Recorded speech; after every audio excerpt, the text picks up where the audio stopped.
Hi, I'm Dan. I'm James. Welcome back to the Cornwall Property Podcast. We've got our Q&A session with you now. So this is questions that have come into us from listeners, and we're going to help hopefully answer your property questions. But stay with us for the podcast, because at the end of the podcast, we've got our second Wow of the Week challenge for James and myself. So producer Mr. Spinks over here has picked a property on the market now. It's a Wow Property of the Week, and we have got to work out and guess basically what the valuations are. So stick around, you can have your say as well and just see how wild our estimations are. I'm currently 1-0 up. Let's see if James can pull it back. So James, what have we got for us? Here we go. I've got lovely Francis in Poole who asks the following.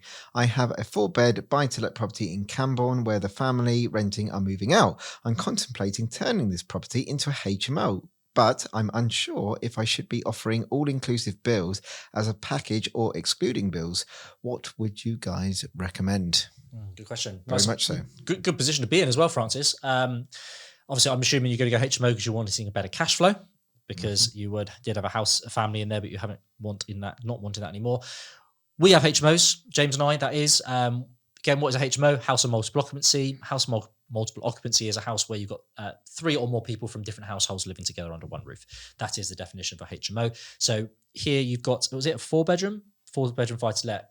If you've got more than 4 bedrooms, so maybe you've got 2 reception rooms. If you were to change a reception room and make it a 5-bed, just to make you aware, Francis, you'd have to be licensed. So with a 5-bed or more, you have to go through the licensing process with the Cornwall Council.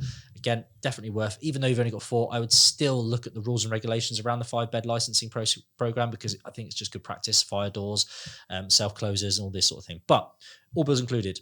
I personally think it's a good USP. It's a good little addition. Attractive. Definitely, particularly in times like we've got now, with energy prices and utilities generally being skyrocketed over the last few months. But they are coming down. We are informed they are going to be coming down in the next couple of months, which is great to hear. But I personally feel that it's all bills included. When wouldn't you do all bills included? It's generally when you've got a tenant all moving in together. So student accommodation, for example, students, because normally they sign one contract for the whole house. They then organise their own bills. But where we house professional tenants, so all working professional tenants. In our houses, they don't necessarily all know each other before moving in. So it's really difficult for them to kind of orchestrate the bills and organise it. So what we do is to make it stress-free, hassle-free. They know what they're paying each and every month. We do all bills included. So I think that is a good way to go. I think it's a good little package to offer, and it seems to be very, very beneficial. And if avid listeners and viewers of ours would have heard a previous article on Rightmove, and they said that was one of the most commonly searched categories on Rightmove was all inclusive or all bills included. So I think personally, Francis, if it stacks, then what's the risks? What are the bills going to be? So be safe on your figures there. Make sure you're covered with increased things in mind. But I think personally, you should go down the all bills included route if it works for you. Absolutely. I think it just gives security for the renter, really. And, get in contact with local agents who do HMOs, or get on Spare Room and have a look and see what is the competition doing. If it's all bills included, then that's obviously the trend that you need to go with. But definitely, you mentioned it, Dan, check out those reception rooms, see if you can get another, £500-600 worth of rent coming in. Definitely. So second question before we go on to our Wow of the Week. James, is over to you. It's from Eddie in Falmouth.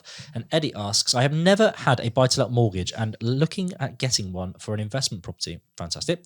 I have just started a new job and unfortunately had to take a pay cut. Will this affect how much I can borrow? Very good question there, Eddie, and well done you for getting getting into the investment side of things. It's definitely what this podcast wants to hear and what Cornwall needs. So well done again. It's a common question that comes up, and if you are new to buy-to-let, people just don't know how the lending works. So for our listeners and viewers, traditionally, if you're buying a house residential, they'll look at your earnings and they'll times that by 5 or 4.5. You will get the odd lender that will do times by 6, and that is how much they will lend you. It is as simple as that. But with buy-to-let, it is quite different. Although they will look at your income as sort of like a second guarantee for the money, they will look at you. If you've got no job at all, then obviously you're slightly more higher risk. But I wouldn't worry about it, because they actually do this stress testing on the property that you're buying itself. So if you're buying a buy-to-let property, the first thing the lender will do is say, yes, on paper, it looks good what you're paying for it, but we'll get a valuation done on the property. They send one of their valuers round, and if it stacks up, say if you're buying a property at 150,000 and the valuation comes in at 150,000, and you've got your 25% or 20% deposit, then they're happy to lend on it. But what they will do to make sure that you can keep up with the monthly payments, they will look at what rental yield you're going to be able to get on that property and what rent you're going to get per calendar month. And they just make sure that, I don't know, say your mortgage payments are 500 and your rent is 575. It's probably a little bit tight there.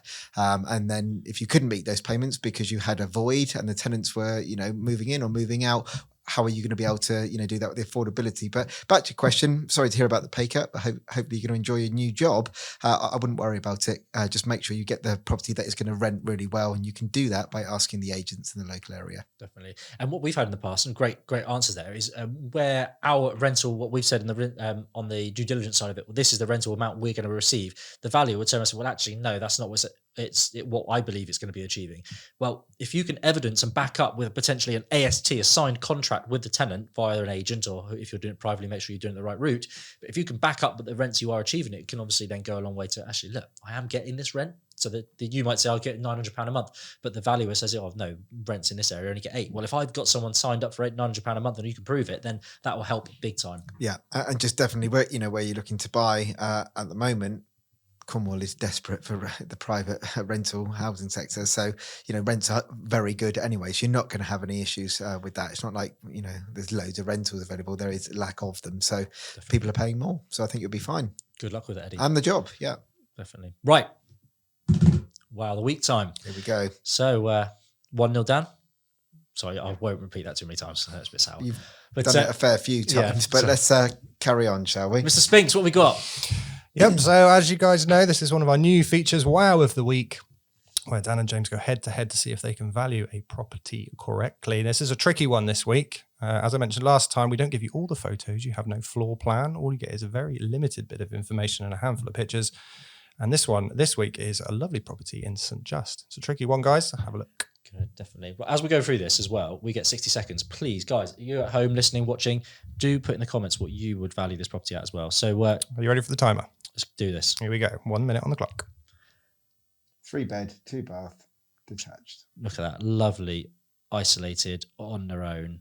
Wonder how much land actually comes with this as well. That's a big one. Big one. How much land comes with it? If it is literally just this boundary here, still take it. Oh, nice and Scandinavian, look. Yeah. Bit of timber. We like a bit of timber. Exposed brick. Nice features. Some period features in there too, which looks great. I like the rustic feel around the openings. It looks cold though, doesn't it? Yeah. Those walls, that doesn't look too thick. That just looks, I don't know if they've insulated here, if that's exposed. Don't go techie, keep scrolling down. Yeah, sorry, get geeky here. Yeah. Oh, it's like a big conservatory. Again, just old. It's old. They've tried to modernise it. I do like it, but it looks cold to me. See that oil will get, it's going to be oil, isn't it? It's got to be, yeah. EPCs aren't going to be amazing, surely. Old Crescent. I don't know. Nice property though. I like the position. You know me, I like a cottage. The 3 bed. Doesn't look that old though, does it? Oh, I'm really. That is your Lovely time, balcony. Gentlemen. Time. Generally, wouldn't have a tricky one this week. Scooby. Tricky one. Yeah. All right. You went first last time, so it's only fair I go first. Oh, I don't know this. I don't know this area at all. I'm going to go. I don't. But 3 bed. Surely it's not going to be ridiculous. I'm going to go 950. I am going to go 750. Okay, that's your answers locked in, gentlemen. Would you like to reveal the price? All right, here's the link. I think I feel Drum roll, confident please. on this one. Oh, this is savage, isn't it? Oh, that's a tricky one That's to a call that. slap bang in That's the a middle. slap I bang in the needed that. middle. Well, you're claiming that, are you, at 750? No. That might have to go to the judges for a Oh, later that's a decision. Draw. Maybe that's a draw. Maybe it's a draw. That We might both be get a draw. I've got to give James a point somehow. How about we go? Both get a point on that one. I think people drop in the comments who Yeah, who let's won know. that round. Yeah, Who definitely. won that round? Yeah. I was quite safe on that as well.